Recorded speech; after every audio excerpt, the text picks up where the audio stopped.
बिस्मिल्लाहिर्रहमानिर्रहीम। अस्सलाम वालेकुम डियर स्टूडेंट्स। आज हम एमओटी का थर्ड पार्ट करने जा रहे हैं, जिसमें हम एप्लीकेशंस ऑफ एमओटी उसके अंदर हम डिस्कस करेंगे फ्लोरीन मॉलिक्यूल। इसके अलावा हम नाइट्रोजन मॉलिक्यूल और आयंस की बात करेंगे कि हम उनको एमओटी किस तरीके से एक्सप्लेन करती है। इससे पहले हमने जो इसकी दीगर एप्लीकेशंस थी, जिसमें ऑक्सीजन मॉलिक्यूल, हाइड्रोजन मॉलिक्यूल और हीलियम मॉलिक्यूल, उसकी बात की थी। अगर अभी तक आपने वो वीडियो नहीं देखी तो मैं उसका लिंक डिस्क्रिप्शन में दे देता हूँ। आप स्टूडेंट पहले वो वीडियो देख लीजिए ताकि आपके कंसेप्ट क्लियर हो जाए, फिर हम इस वीडियो की तरफ आते हैं। आइए अपना लेक्चर स्टार्ट करते हैं। हम बात करते हैं फ्लोरीन मॉलिक्यूल। स्टूडेंट, फ्लोरीन के हमारे पास कॉन्फ़िगरेशन है 1s2, 2s2, 2px2, 2py2, 2pz1। Total हमारे पास 9 इलेक्ट्रॉन्स हैं। और सबसे पहले 1s से ऑर्बिटल से स्टार्ट करते हैं, क्योंकि लो एनर्जी लेवल इसके दो शेल्स हैं। एक हमारे पास k शेल है, दूसरा हमारे पास l शेल है। k में टोटल हमारे पास 2 इलेक्ट्रॉन्स हैं और l शेल में हमारे पास टोटल 7 इलेक्ट्रॉन्स आते हैं। पहले अगर हम 1s की बात करते हैं, एटॉमिक ऑर्बिटल्स है 1s। स्टूडेंट 1s के पास देखिए हमारे पास टोटल इलेक्ट्रॉन्स कितने हैं? 2 इलेक्ट्रॉन्स हैं। दूसरा चूंकि F2 है, दो मॉलिक्यूल्स हैं, दूसरे के हमारे पास 2 इलेक्ट्रॉन्स होंगे। अब यहाँ से एक इलेक्ट्रॉन, यहाँ से इलेक्ट्रॉन, यहाँ पे मूव करते हैं, हमारे पास सिग्मा 1s बॉन्ड बनता है। सिमिलरली स्टूडेंट्स, हमारे पास एक इलेक्ट्रॉन जो इसका रिमेनिंग यहाँ पे बच गया और एक यहाँ पे बच गया, यहाँ पे मूव करते हैं, हमारे पास क्या बन जाता है? Sigma star 1s। नेक्स्ट बात करते हैं 2s की। 2s के अंदर टोटल इलेक्ट्रॉन्स हैं 2। इसके पास पे आ जाएंगे 2 इलेक्ट्रॉन्स, तो एक इलेक्ट्रॉन हमारे पास यहाँ पे और एक इलेक्ट्रॉन यहाँ से, हमारे पास बनेगा सिग्मा 2s। फिर एक इलेक्ट्रॉन यहाँ से एंटी बॉन्डिंग में जाता है और हमारे पास ये इलेक्ट्रॉन एक एंटी बॉन्डिंग में आता है, हमारे पास बनता है सिग्मा 2s। जैसे पहले आपको बताया था स्टूडेंट, ये हमारे पास होते हैं बॉन्डिंग मॉलिक्यूलर ऑर्बिटल, ये हमारे पास होते हैं anti bonding molecular orbital. Similarly ये हमारे पास आ जाएंगे BMO, ये आ जाएंगे ABMO। ये जो लोअर हैं इनको आप BMO बोलते हैं और जो हायर हैं इसको आप ABMO का नाम देते हैं। अब अगर आप बात करते हैं 2px, 2py और 2pz की, तो देखिए 2px के अंदर 2 इलेक्ट्रॉन्स हैं, 2py के अंदर 2 इलेक्ट्रॉन्स हैं, g के अंदर 1 इलेक्ट्रॉन है। सिमिलरली इलेक्ट्रॉन की फिलिंग कुछ इस तरीके से होती है। अगर आप देखते हैं 2px, सबसे पहले स्टूडेंट्स हमारे पास फ्लोरीन में क्या होगा? 2px से एक इलेक्ट्रॉन और एक इलेक्ट्रॉन यहाँ से, यहाँ पे हमारे पास बॉन्ड बनता है। चूंकि एस एक्स और एक्स की बात करें तो सिग्मा बॉन्ड बनता है, तो इसकी एनर्जी होगी सिग्मा 2px। फिर हमारे पास जो रिमेनिंग होंगे वो एक आ जाएगा यहाँ पे 2py में, दूसरा आ जाएगा 2pz में, तो दूसरा इलेक्ट्रॉन यहाँ पे और एक इलेक्ट्रॉन यहाँ पे, तो हमारे पास पाई 2py और पाई 2pz बनेंगे। अकॉर्डिंग टू होल्स रूल इसको हम सेपरेटली पहले एक एक करके अरेंज करेंगे। देन इससे हायर हमारे पास यहाँ पे देखिए टोटल हमारे पास 2, 4 और 5 इलेक्ट्रॉन थे और यहाँ पे हमारे पास 5, टोटल हमारे पास 10 इलेक्ट्रॉन। अभी हमने 2, 4 और 6 अरेंज किया, बाकी हमारे पास रहते हैं 2 इलेक्ट्रॉन रहते हैं। एक इलेक्ट्रॉन यहाँ से मूव करेगा ऊपर, एक इलेक्ट्रॉन यहाँ से आ जाएगा ऊपर। अब जो बाकी होंगे हमारे पास यहाँ पे पेयरिंग, यहाँ पे पेयरिंग हो जाएगी, तो हमारे पास हो जाएगा pi star 2py and pi star 2pz। अभी भी ये जो ऑर्बिटल है लास्ट वाला, ये फ्री होगा, तो हमारे पास स्टूडेंट इस तरीके से इसकी फिलिंग होती है। अब हम बात करते हैं इसके बॉन्ड ऑर्डर की।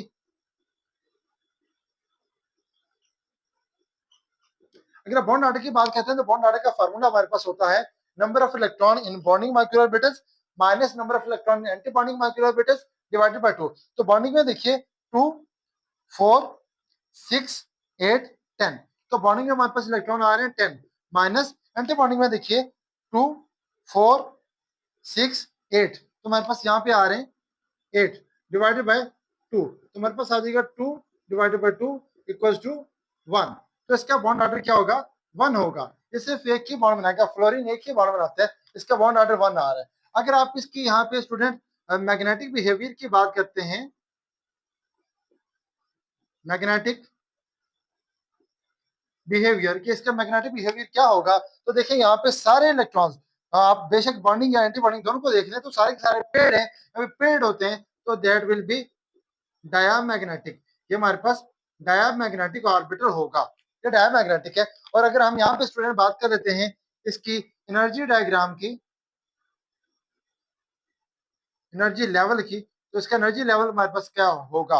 एनर्जी लेवल की अगर बात करते हैं स्टूडेंट, तो हमारे पास आ जाएगा सबसे पहले हमारे पास है सिग्मा 1s, क्योंकि आपको पता है कि टॉप से बॉटम जाते हुए इस तरीके से एनर्जी क्या करती है? इंक्रीज कर रही होती है। तो हमारे पास सबसे लोअर 1s है, सिग्मा 1s है, उससे हायर सिग्मा स्टार 1s है हमारे पास, देन हायर हमारे पास आ जाएगा सिग्मा 2s, उससे हायर आता है sigma star 2s, sigma star 2s के बाद हमारे पास आता है सिग्मा 2px, सिग्मा 2px के बाद हमारे पास आ जाता है पाई 2py, और पाई 2py की एनर्जी सेम है एज जैसे हमारे पास है two sigma sorry pi 2p जी के, इससे हायर एनर्जी होगी हमारे पास पाई स्टार 2py, ये इक्वल होगी पाई स्टार 2pz, और इससे हायर एनर्जी होगी हमारे पास, यहाँ पे जो बॉन्ड बनेगा वो होगा हमारे पास सिग्मा स्टार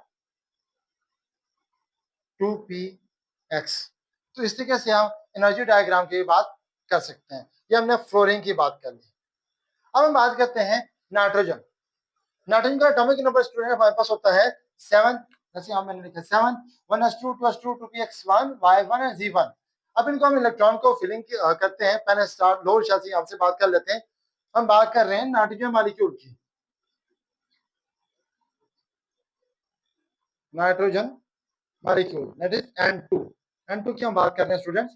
अब देखिए हमारे पास पहले 1s है, फिर 2 मॉलिक्यूल्स हैं, तो ये भी एटॉमिक ऑर्बिटल, ये भी एटॉमिक ऑर्बिटल, दो तो हमारे पास है 1s2, इसके पास भी 2, इसके पास भी 2, तो इलेक्ट्रॉन यहाँ से हमारे पास सिग्मा 1s, सिमिलरली जो रिमेनिंग इलेक्ट्रॉन यहाँ पे आ जाएंगे सिग्मा स्टार 1s हो जाएगा। 2s की बात करें, यहाँ पे भी दो तो इलेक्ट्रॉन है, तो एक इलेक्ट्रॉन यहाँ पे आएगा सिग्मा 2s, और एक इलेक्ट्रॉन ऊपर चले जाएगा इसका, और दूसरा भी इसका भी ऊपर आ जाएगा, तो हमारे पास बनेगा सिग्मा स्टार 2s। जब ये ऑर्बिटल्स बन जाते हैं तो हम बात करते हैं पी ऑर्बिटल की, px py pz।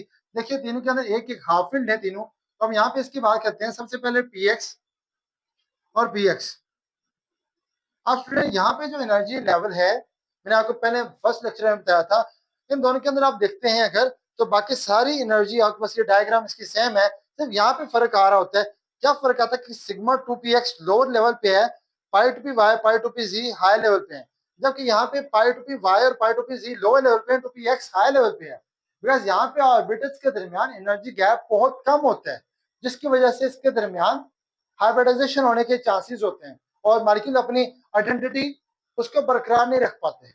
जबकि यहाँ पे क्या है, यहाँ पे सफिशिएंट एनर्जी गैप है, मॉलिक्यूल आपस में ओवरलैप नहीं कर सकते, हाइब्रिडाइजेशन नहीं हो सकती। तो यहाँ पे इस वजह से 2p y और 2p की एनर्जी कम, z की एनर्जी कम है as compare to sigma 2px। अब इसमें इलेक्ट्रॉन की फिलिंग होगी, और बाकी दो इलेक्ट्रॉन ऊपर आ जाएंगे, हमारे पास सिग्मा 2px बनता है। अब ये सारे इलेक्ट्रॉन यहाँ पे स्टूडेंट फिल हो जाते हैं, ये तीनों हमारे पास ऊपर क्या रहेंगे, एम्प्टी रहेंगे। तो ये इसकी एनर्जी डायग्राम आ जाती है। आइए अब इसका बॉन्ड ऑर्डर फाइंड करते हैं। इसका बॉन्ड ऑर्डर क्या होगा, सेम फार्मूला होगा, number of electron in bonding minus number of electron anti bonding molecular orbital divided by 2। तो बॉन्डिंग में हमारे पास आ जाते हैं, बॉन्डिंग मॉलिक्यूलर ऑर्बिटल में 2, 4, 6, 8, 10, तो हमारे पास आ गया 10, माइनस एंटी बॉन्डिंग में आते हैं हमारे पास 2, 4, एंड टोटल हमारे पास आ जाते हैं 4, इक्वल टू डिवाइडेड बाय हमारा formula 2 equal to 4 minus 10 minus 4, 6 divided by 2 equal to 3। तो इसका बॉन्ड ऑर्डर क्या होता है, 3 होता है। Nitrogen form triple bond with nitrogen. अगर मैग्नेटिक बिहेवियर की बात करें स्टूडेंट, तो देखिए सारे इलेक्ट्रॉन्स क्या है हमारे पास, पेड फॉर्म में। अगर पेड फॉर्म में होंगे तो इसमें हमारे पास इसका जो बॉन्ड ऑर्डर होगा, सॉरी इसकी जो मैग्नेटिक प्रॉपर्टीज होंगी वो क्या होंगी, डायमैग्नेटिक होंगी। डायमैग्नेटिक फॉर्म में है ये। क्यों डायमैग्नेटिक में है, क्योंकि सारे के सारे इलेक्ट्रॉन यहाँ पे क्या हैं, पेड़ हैं, पेड़ की फॉर्म में। और अगर आप इसकी एनर्जी देखते हैं, सबसे लोअर एनर्जी है सिग्मा 1s, उसके बाद है सिग्मा स्टार 1s, उसके बाद है सिग्मा 2s, देन उसके बाद है सिग्मा स्टार 2s, उसके बाद हमारे पास क्या आता है, पाई 2py। जबकि यहाँ पे क्या था, यहाँ पे हमारे पास पहले 2px था, सिग्मा 2px, फिर 2py था। यहाँ पे 2py और 2pz पहले आते हैं, और 2px की एनर्जी हायर होती है, और बाद में आती है। आपको बता चुका हूँ कि हाइब्रिडाइजेशन की वजह से ऐसी हायर अगर हमारे पास होगी तो वो 2p pi star 2py, pi star 2pz and pi star 2px। इस तरीके से स्टूडेंट्स हम जो ऑर्बिटल जो हमारे पास ये एप्लीकेशन थी उनको हमने डिस्कस किया। फ्लोरीन और नाइट्रोजन की बात कर ली। अब हम इसके आयंस की बात कर लेते हैं। सपोज ये नाइट्रोजन की थी, N2 की थी, N2 के अलावा अगर हम बात करते हैं N2 -2, फिर -2 के लिए हम क्या करेंगे, -2 जब भी माइनस आते हैं इसमें इलेक्ट्रॉन को ऐड कर रहे हैं, और अगर पॉजिटिव होता है तो इसमें हम इलेक्ट्रॉन को रिमूव कर रहे हैं। अगर N2 -2 है तो आप क्या करेंगे, आप यहाँ पे किसी एक ऑर्बिटल के अंदर हम इलेक्ट्रॉन सपोज करते हैं px के अंदर हम एक इलेक्ट्रॉन और ऐड कर लेते हैं। अब ये -1 हो गया, एक इलेक्ट्रॉन यहाँ पे भी ऐड कर दें तो क्या हो जाएगा, -2 हो जाएगा। अब इसके बाकी सारा सेम, ये तो सेम रहेगा, यहाँ पे चेंजिंग आ जाएगी। जब चेंजिंग आ जाएगी तो यहाँ पे हमारे पास दो इलेक्ट्रॉन, एक इलेक्ट्रॉन यहाँ पे एक्स्ट्रा हो गया, एक इलेक्ट्रॉन यहाँ पे एक्स्ट्रा हो गया, ये एक इलेक्ट्रॉन यहाँ पे चला जाएगा। जब ये यहाँ पे चला जाएगा तो इसकी प्रॉपर्टीज भी चेंज हो जाएंगी, इसका बॉन्ड ऑर्डर भी क्या हो जाएगा, चेंज हो जाएगा। अब चूंकि आयंस के फॉर्म में आया है तो इसका अगर हम बॉन्ड ऑर्डर फाइंड करना चाह रहे हैं स्टूडेंट, तो देखिए इसका बॉन्ड ऑर्डर क्या होगा, बॉन्डिंग में 2 4 6 8 10, बॉन्डिंग में 10 आ गए, -20 बॉन्डिंग में देखिए 2 4 एंड 2 6 आ गए हमारे पास, divided by 2 equals to 4 divided by 2 equals to 2। अब इसके जो बॉन्ड ऑर्डर आ रहे हैं वो हमारे पास 2 आ रहे हैं, जबकि नाइट्रोजन का क्या आ रहा था, ये हमारे पास था N2 का, ये हमारे पास आया है N2 -2 का, तो इसके हमारे पास बॉन्ड ऑर्डर 2 आ रहा है, जबकि इसका हमारे पास बॉन्ड ऑर्डर 3 आया था। अगर आप यहाँ पे देखेंगे तो N2 हमारे पास क्या था, N2 हमारे पास डायमैग्नेटिक था, जबकि N2 -2 हमारे पास अनपेयर्ड इलेक्ट्रॉन्स है, तो ये पैरामैग्नेटिक हो जाएगा। इस तरीके से स्टूडेंट आप किसी भी मॉलिक्यूल के अंदर आयंस की जो फॉर्मेशन है उसकी भी आप एमओटी के अकॉर्डिंगली सारी क्लासिफिकेशन कर सकते हैं।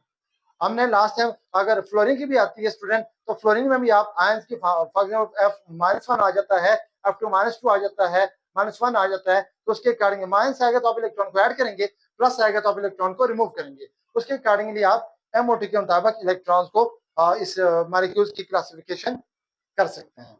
होप सो आपको एमओटी कंप्लीटली तैयार होगी। स्टूडेंट अब भी अगर आपका कोई क्वेश्चन है तो आप कमेंट बॉक्स में मुझसे जरूर पूछ सकते हैं। होप सो कि आपको ये थ्योरी बड़े अच्छे तरीके से समझ आ गई होगी। मैंने इसको 3 हिस्सों में डिवाइड किया है ताकि वीडियो बाज़ का बहुत ज़्यादा लेंथी हो जाती है, तो स्टूडेंट्स के लिए ये थोड़ा टफ हो जाता है। एक दिन लेंथी वीडियो स्टूडेंट थोड़े से बोर होने शुरू हो जाते हैं। तो इस वजह से मैंने इसको 3 सेगमेंट में डिवाइड किया है, 3 पार्ट्स में डिवाइड किया है। पहले पार्ट में हमने पोस्टुलेट्स और उसके इंट्रोडक्शन वगैरह की बात की थी। दूसरे में हमने जो इसकी एप्लीकेशन जिसके अंदर हाइड्रोजन, हीलियम और ऑक्सीजन की बात की थी, और जो थर्ड पार्ट है इसके अंदर हमने बाकी फ्लोरीन और नाइट्रोजन और आयंस की बात की है कि उसके अंदर हम किस तरीके से एमओटीन को एक्सप्लेन करती है। स्टूडेंट आप ये तीनों वीडियोस इनको देख लें। अगर आपको कोई इशू आता है, आप कोई भी क्वेश्चन आता है तो कमेंट बॉक्स में मुझसे पूछ सकते हैं। बहुत शुक्रिया, जज़ाकल्लाह, अल्लाह हाफिज़।